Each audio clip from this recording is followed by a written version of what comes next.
Olá, queridos irmãos em Cristo, mais uma vez aqui estamos para o programa Ágatos Brasil.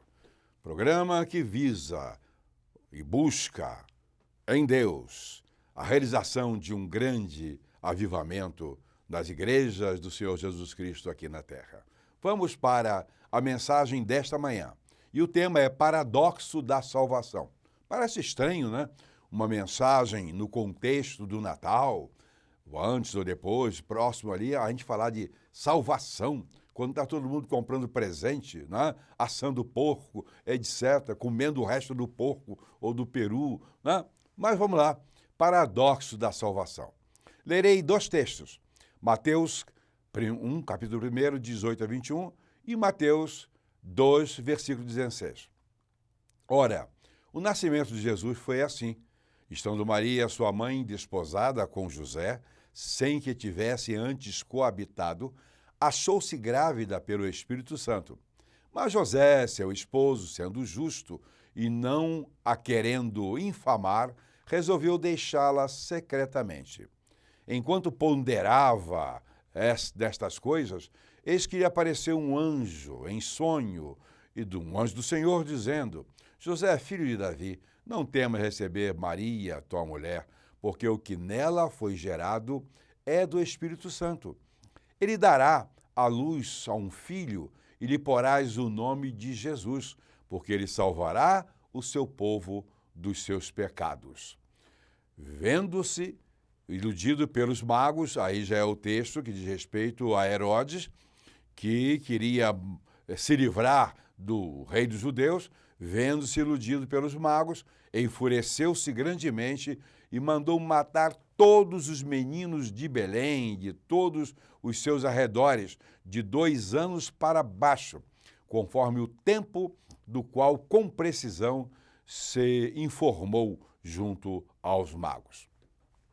Queridos irmãos, o envio do Senhor Jesus ao mundo foi pronunciado ainda antes do processo, digamos, de apodrecimento da humanidade ocorrer. Foi pronunciado lá no Éden, após o pecado entrar no mundo pela ação nefasta, mal pensada, pela escolha terrível feita por Adão e Eva. A sentença que Deus estabeleceu naquela ocasião, em função da desobediência que eles praticaram, foi essa: da semente da mulher nascerá aquele que esmagará a cabeça da serpente. Naquele momento, Deus anunciou que da semente da mulher, de uma mulher, no caso de Maria, ele estava focado em Maria, nasceria Jesus Cristo, que esmagaria a cabeça do diabo naquela cruz. É onde se diz, de onde se canta, está consumado. Palavra de Jesus Cristo mesmo, tá? Depois dessa ocasião, Isaías, no capítulo 53, detalha o quão sofredor seria o servo Jesus Cristo. O quão sofredor seria aquele que viria para esmagar a cabeça da serpente e que nasceria da semente da mulher. Agora, vemos Jesus Cristo nascendo, foi o texto primeiro, e depois vemos uma providência horrível tomada por um governante que se sentiu ameaçado quando falaram que era o rei dos judeus que tinha acabado de nascer. Pois bem, vamos atentar para isso. A Bíblia diz que sem derramamento de sangue não há remissão de pecados. É exatamente para isso que Jesus Cristo veio. O justo, o cordeiro, o perfeito, sem pecado, veio para morrer em nosso lugar, para remir-nos. Foi o único cuja missão era essa, tão somente essa, morrer pelos pecados dos outros. Não sabemos para que vêm os nossos filhos. Nossos filhos nascem, nós ficamos felizes, sonhamos em que eles vão realizar coisas tais, vão ser pessoas nobres, etc. Não sabemos nada também quanto os nossos netos que vêm, ficamos felizes, damos presentes, compramos uma joia quando podemos, enfim, oramos por eles, mas não sabemos o que eles vão ser. Mas pela profecia já se sabia para o que Jesus Cristo viria. Dessa maneira encontramos o que eu chamo de paradoxo da salvação.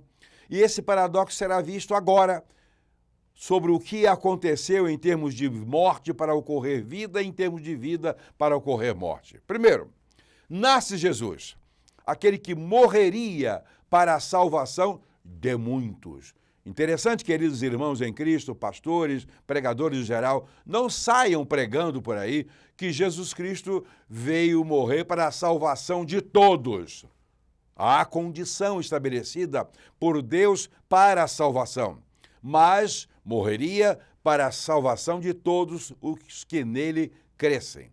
Em Romanos, capítulo 1, versículo 16, encontramos: pois não me envergonho do evangelho de Cristo, porque é o poder de Deus para a salvação de todo aquele que crê.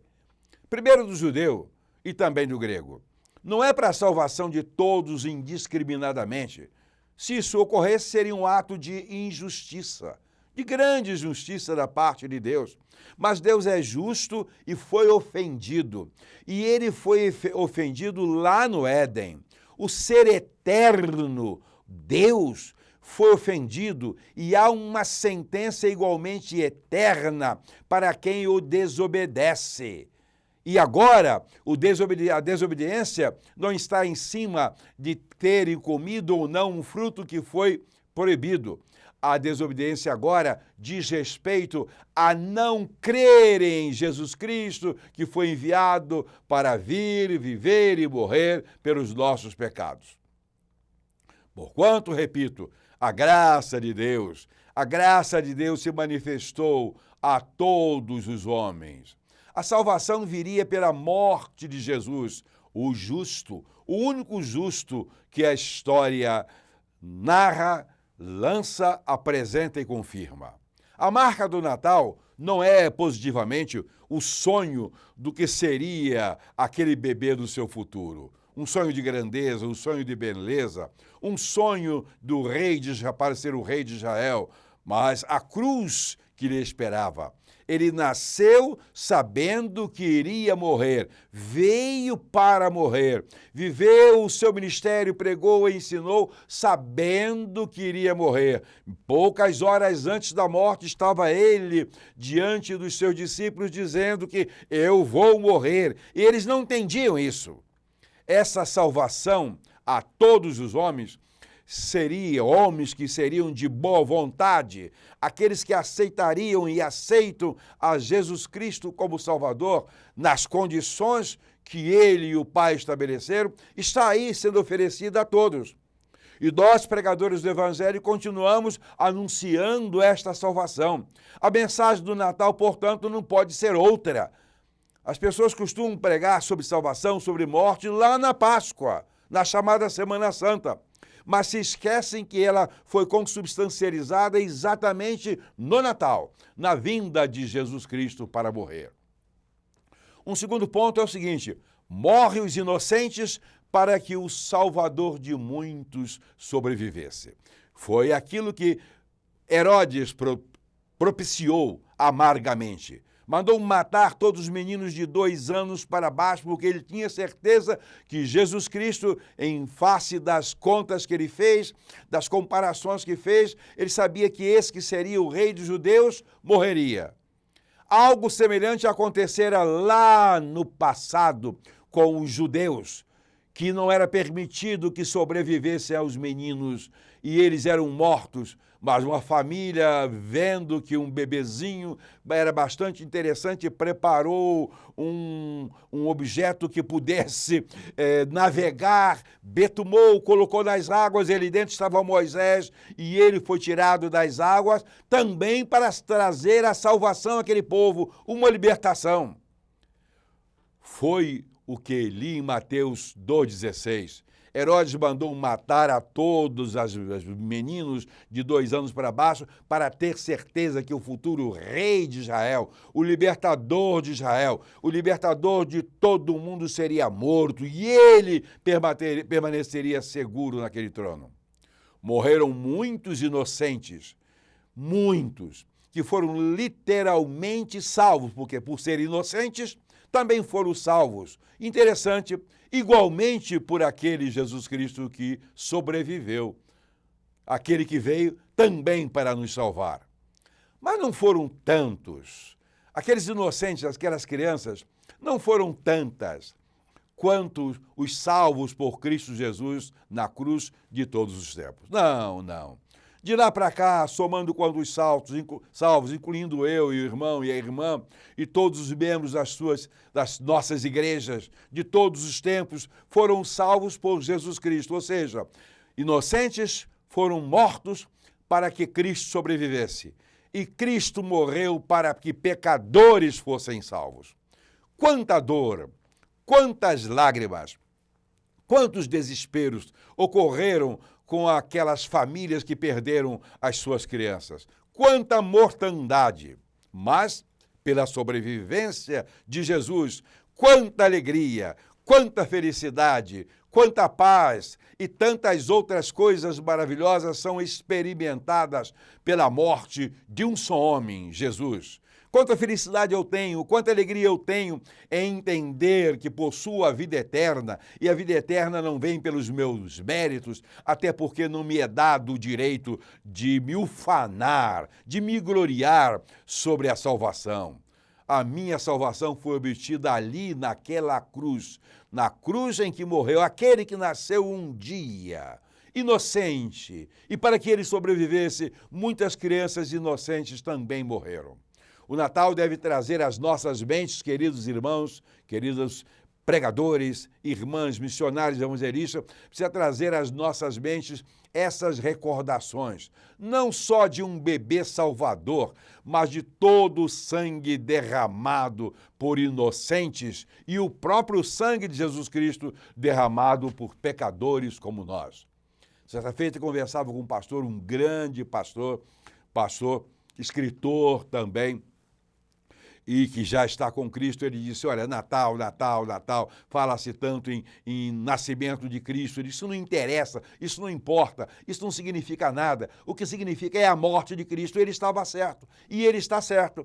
Não que paremos de comemorar o nascimento de Cristo, não que paremos de celebrar isso em nossas igrejas, mas o que nós precisamos pregar mais e mais é a cruz de Cristo e mesmo no Natal. Um terceiro ponto. Vivem em Cristo para todo sempre todos os pecadores redimidos. Vivem em Cristo para todo sempre todos os pecadores redimidos. Nós, interessante, queridos irmãos, que nós continuamos pecadores. A Bíblia diz claramente, se dissermos que não temos pecado, enganamos-nos a nós mesmos, fazemos Deus mentiroso. Cristo veio para morrer em nosso lugar, para perdoar os nossos pecados. Continuamos pecadores, sim, mas redimidos, salvos. Porque se nós não precisássemos da ação contínua da remissão dos pecados, então nós não pecaríamos mais. Você que é um pregador não pecaria mais. Você que é um pastor, um missionário, não viria à sua cabeça o desejo de pecar? Viria? Não, não viria. Mas vem, sabe por quê? Porque o pecado é da carne e a salvação é do Espírito. A vida eterna é do Espírito. E ele concedeu naquela cruz porque ninguém a conseguiria de outra maneira, a menos que todos fossem mortos na cruz. Vamos ver uma coisa, nenhum de nós merecia o sacrifício, nem dos inocentes que morreram por causa de Jesus, nem de Jesus. Ninguém merecia. A salvação é um ato da graça de Deus. A graça de Deus é alguma coisa difícil de compreender, muito difícil, é até paradoxal. Porque Ele desejou nos salvar? Porque Ele nos fez, Ele nos criou, e não nos criou para a condenação, mas também não nos poderia criar a todos, ou seja, sem exceção, para a vida eterna, sem que fosse dado a esse ser livre o privilégio de escolher o lado que queria se colocar. Foi dado, portanto, o livre-arbítrio a todos os homens. É Deus quem salva, é Deus quem escolhe, mas a liberdade é nossa. O paradoxo está em que muitos morreram por um e um morreu por muitos, por mais ainda. Queridos irmãos, em Cristo Jesus, A morte de Cristo Jesus na cruz não se esgotou. O plano de salvação não se exauriu. O plano de salvação, a oportunidade de alcançar a vida eterna, não desapareceu na história da humanidade. Continua muito bem conduzida e patente nesses tempos horríveis que estamos vivendo, de incredulidade, de sujeira, de podridão, de anátemas surgindo dentro das nossas igrejas, de pastores famosos que começam a pregar bobagens, começam a mostrar a que vieram, ou seja, vieram mesmo para servir ao diabo. Estão por aí nas mídias, na televisão, dando entrevistas e tudo mais, mostrando que trabalham contra a cruz de Cristo. Mas temos aqui a graça que não entendemos totalmente e nem é para ser entendida, e sim para ser desfrutada, e sim para ser recebida calentemente em nossos corações. É que os métodos de Deus são muito diferentes dos nossos. São decorrentes da sua lógica. Uma lógica que extrapola a todo entendimento. Uma lógica que não se fundamenta em nenhum princípio da ciência conhecido. Até porque a ciência conhecida não explica as coisas mais sérias deste universo. Não explica a existência de Deus, não explica como ele criou do nada tudo isso. Enfim, não explica coisa alguma, só especula sobre algo, uma outra coisa, outra, mas não explica tudo. Mas o fato é que, por isso, ele nos dá a vida eterna, enquanto o diabo, com suas promessas de prazer e de poder, segue garantindo a perdição eterna a todos quantos preferem viver degustando, desfrutando o pecado, que foi exatamente o que o diabo trouxe para o mundo e enfiou a humanidade nessa desdita, nessa infelicidade. Mas há um quarto ponto ainda, a síntese do Natal, a vida eterna com Cristo. Isto é a síntese, a vida eterna com Cristo. Posso garantir, queridos irmãos em Cristo Jesus, pastores, etc., que nesse momento até os crentes estão preocupados com a outra perspectiva do Natal. Até nós mesmos estamos ocupados mais com o que vamos comprar para comer na noite de 24 para 25, que presente vamos dar para a nossa esposa, que presente a esposa vai dar para os seus maridos, que presentes vamos dar para os nossos filhos, que presentes vamos dar para os nossos amigos, nossos chefes, especialmente para os chefes, né? Tinha um amigo, já morreu, já está com Cristo, ele disse que ele era oficial de nível superior, era um coronel de uma polícia militar famosa no Brasil, a mais famosa de todas. E os colegas tinham certeza que na virada do ano ele seria levado para o comando geral, seria o comandante geral da polícia militar no ano seguinte. Só que ele ficou calado. Ele, ao virar o ano, pediu aposentadoria, foi para casa, coronel full, com proventos de general de brigada, né? Na época acontecia aquilo, porque ele era oficial da Polícia Militar de Brasília. Pois bem, ele foi para casa. Naquela virada de Natal daquele ano, ele recebeu uma quantidade imensa de presentes. Garrafas de vinho e de uísque, né? As pessoas deram isso a ele, se ele bebia ou não, isso não é problema meu, nem sei. Mas a verdade é que ele ganhou uma quantidade que precisou levar numa Kombi para casa, todos aqueles presentes. Só que ele pediu aposentadoria, não assumiu o cargo de comando geral e, consequentemente, todos aqueles presentes foram dados em vão. No ano seguinte, no Natal seguinte, ele recebeu apenas um cartão de Natal que foi mandado pelo seu ajudante de ordens, ou seu ordenança, alguém assim.